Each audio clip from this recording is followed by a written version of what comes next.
Match জিতলো England, দিল জিতে নিল নেপাল। কি ক্রিকেট খেললো আজকে নেপাল ভাই ইংল্যান্ড দলের বিপক্ষে।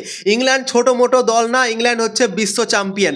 2022 সালে ইংল্যান্ড চ্যাম্পিয়ন হয়েছে টি-20 বিশ্বকাপে, এবং সেই চ্যাম্পিয়ন দলের সামনে নেপাল আজকে যেভাবে ক্রিকেট খেললো বিশ্বকাপের মঞ্চে, এক সময় তো মনে হয়েছিল কি নেপাল খুব সহজেই এই ম্যাচটা জিতবে, কেননা 9 বলে মাত্র 13 রানের প্রয়োজন ছিল নেপালকে ম্যাচ জেতার জন্য, এবং তখন মনে হয়েছিল কি নেপাল তো এই রানটা খুব সহজেই চেস করবে। তারপর একটা উইকেট নিল লুক উড, তারপর পুরো ম্যাচটা ঘুরে গেল। লাস্ট ওভারে 10 রান লাগতো ম্যাচ জেতার জন্য, এবং স্যাম কারান যেভাবে লাস্ট ওভারে বল করলো না, জবরদস্ত বল করলো, অসাধারণ বল করলো।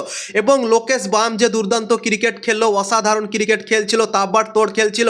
জোফরা আর্চারকে 3টে ছক্কা মেরেছিল, 21 রান নিয়েছিল তার ওভারে, এবং তারপর থেকেই মনে হয়েছিল কি নেপাল এই ম্যাচটা জিততে চলেছে। সেই লোকেশ বামকে ভাই লাস্ট ওভারে মারতি দিল না, নট আউট থেকে গেল লোকেশ বাম, তা সত্ত্বেও নিজের দলকে ম্যাচ জেতাতে পারলো না, নেপালকে ম্যাচ জেতাতে পারলো না। দুর্দান্ত বোলিং পারফরমেন্স, অসাধারণ বোলিং পারফরমেন্স স্যাম কারান।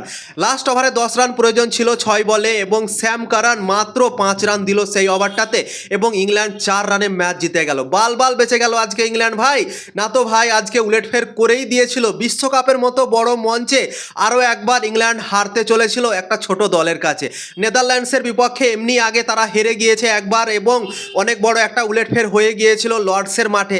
এবার যদি নেপালও হারিয়ে দিত ইংল্যান্ডকে, না সত্যি ভাই অনেক কথা হতো, অনেক ঝড় উঠতো। কিন্তু আজকে নেপাল যেভাবে ক্রিকেট খেললো, তাদের জন্য ভাই অনেক বড় একটা স্যালুট আমার তরফ থেকে। যেভাবে আজকে ইংল্যান্ডের সাথে ফাইট করলো, যেভাবে হাড্ডাহাড্ডি লড়াই করলো একটা বড় দলের সাথে।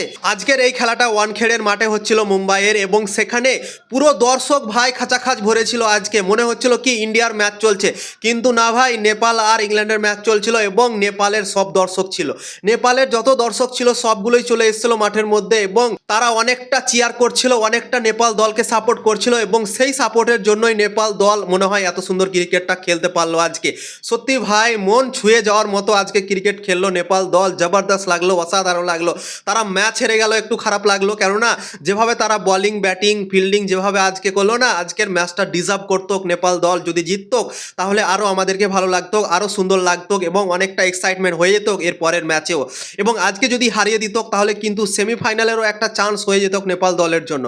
কিন্তু কোনো ব্যাপার না, অসাধারণ ক্রিকেট খেলেছে, এবং এই দলটাই কিন্তু এভাবে যদি খেলতে থাকে তাহলে পরবর্তী সময় হয়তো আফগানিস্তান যেভাবে চাটছে, নেপালও কিন্তু সেভাবে চাটতে চলেছে ভাই। জবরদস্ত ক্রিকেট খেলছে নেপাল দল, ওপেনিং থেকে নিয়ে তারপর মিডিল অর্ডার, তারপর হচ্ছে ফিনিশিংয়ের জায়গাতে সব জায়গায় দারুণ ক্রিকেট খেললো আজকে, যেটা আমরা দেখলাম। জোফরা আর্চারের মতো বলারকে ভাই কিছুই মনে করে না, 3টে করে ছক্কা মেরে দিচ্ছে ভাই। জোফরা আর্চার যখন পাওয়ার প্লেতে বল করতে এসেছিল তখন 3টে 4 মেরে দিয়েছিল, এবং লাস্টের দিকে যে বলটা করতে এলো জোফরা আর্চার 1 ওভার, সেখানে 21 রান দিল সে।